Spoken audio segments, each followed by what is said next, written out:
So I've prepared this final assessment review for Math 111Z, and you need to pull down the final assessment pages. There's about 14 pages in the Moodle that I have in the news forum. And if you pull that down, you can work the problems. There are more problems that I am not going to review, but you can get not only the problems to work, but the solutions as well. So in the first portion of the review, this is a two-part series. The first part, I'm just going to look at graphing equations primarily. So I'm going to be looking at quadratic equations first. Then I'll look at a rational function, page 5, or page 4, number 5, on the assessment. And know how to get an oblique asymptote, number 7, on page 5. The graphing part is in the solutions. If you go to the forum, you can pull that down. The last part, which is not in this set of slides, will be in part 2. I will find the difference quotient, and then we'll talk about exponential growth models, graphing logs and exponential functions, evaluating logs and simplifying log expressions, and finally we'll look at a problem or two of exponential functions in the second part. So the first part is we're going to look at quadratic functions, and you've seen quadratic functions a lot this semester, and chances are good that Wendy will probably test you on a quadratic function. So I have given one in the assessment. It's on the third page of the assessment, and it's the following function right here.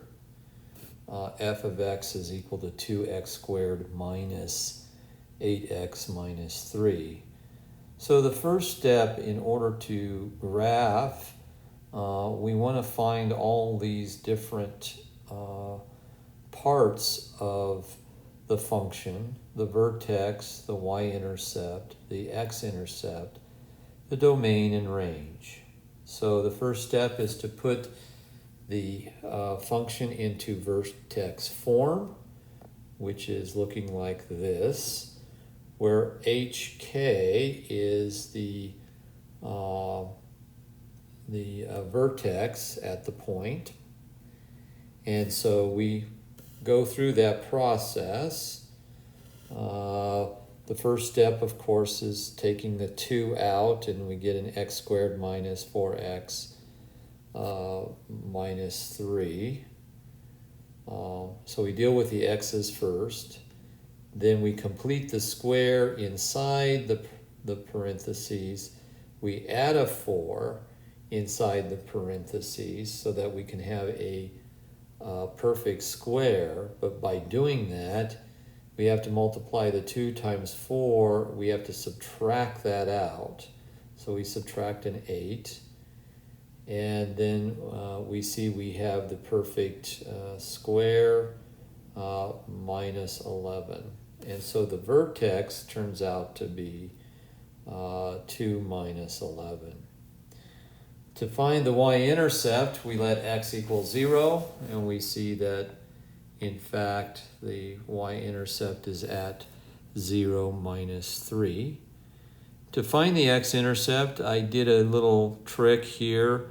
You could use the original function and use the quadratic equation, but realizing that I've got it in the vertex form, I let f of x equal 0, and I solve the vertex form for x, and you can see that I move the 11 over, and then I have 2 parentheses x minus 2 squared.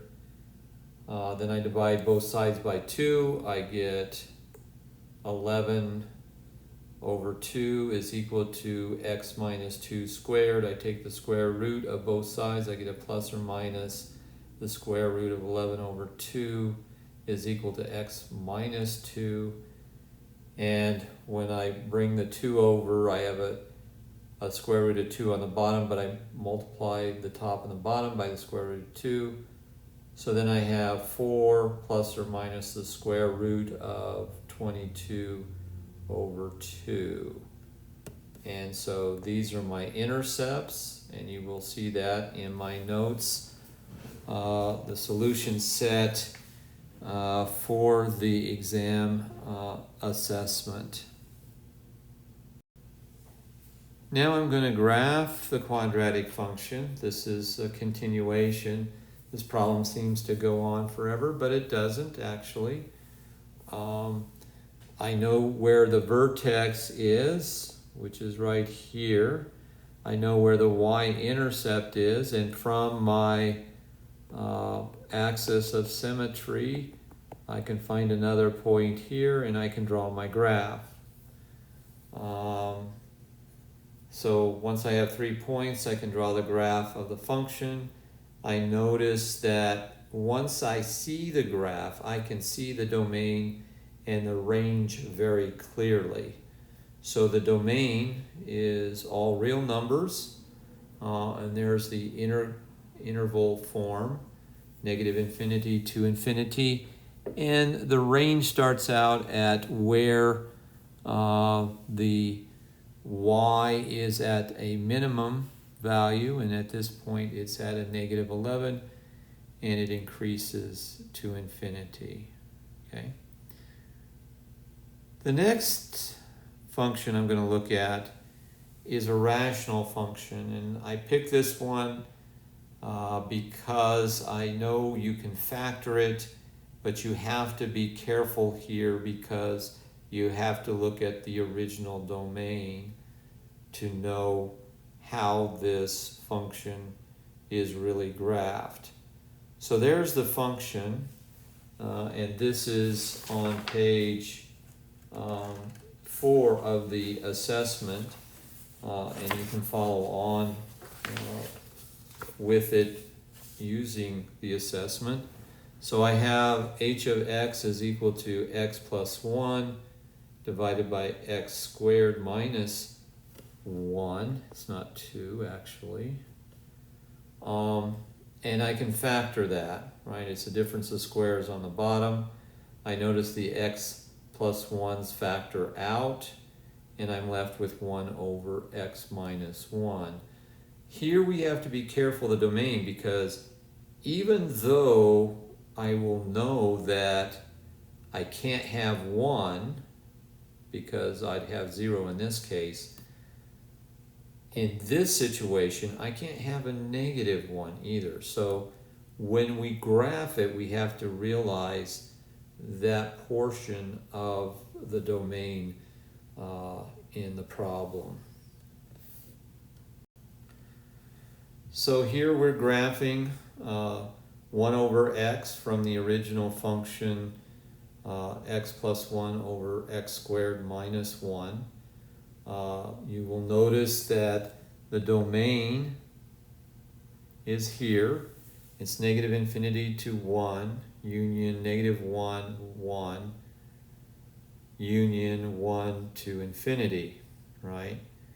And so when we graph this, we pick a few points. One, we pick the y-intercept for the one that is going where the behavior, the horizontal behavior is such that there's a horizontal asymptote of 0. So the graph approaches 0 when x gets very, very large in either direction.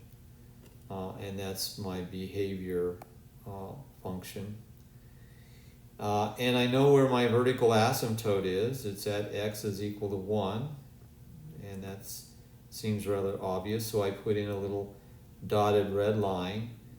and then I can see that my graph is split up into two pieces.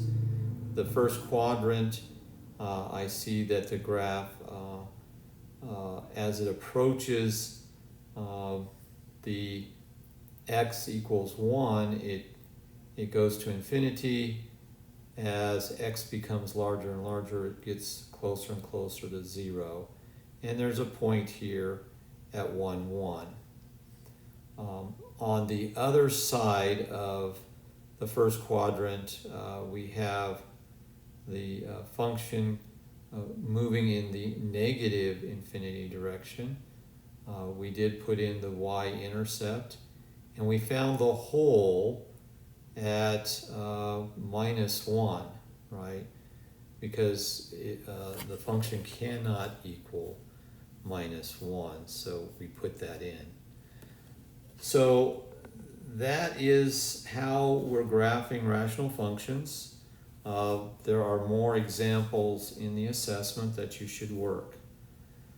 The next topic of graphing really is the final problem of graphing on page 5, which is number 7, and it is the function, graphing the function f of x is equal to x cubed plus 2x squared minus 4x minus 1 divided by x squared minus 4. Here we're using long division. Obviously we can't use synthetic division because this is not a linear denominator.